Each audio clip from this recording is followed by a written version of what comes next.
श्री गोपाळ कृष्ण भगवान की जय। लीळा नंबर 494।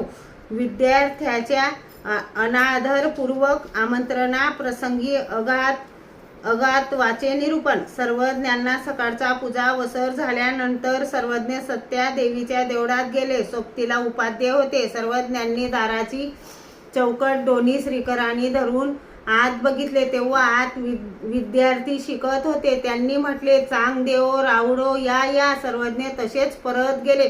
मग उपाध्यांनी सांगितले, जी बघितले महाजनांची मुले कशी मातली आहेत असे म्हणत आहेत। चांग देव रावडे या, आपण उठावे, सर्वज्ञांना दंड ते करावे, श्रीचरणा लागावे, तो साधा शिष्टाचार देखील नाही।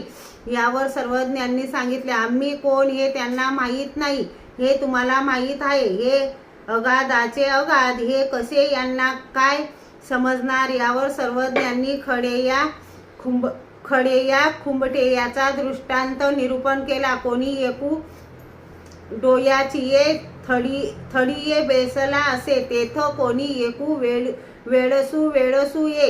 उदकाचे स्वच्छ निर्मळपण देखोनी आतुल खडे खुंबटे आस रग देखे। अंगी येची बाये वरोती सारुनी हातू घाली, हाते न पवे मग पावो घाली, पाये न पवे मग पड दणी घेऊनी बुडी दे, तेनेही न पवे मग थंडीये बेसला असे तो म्हणे।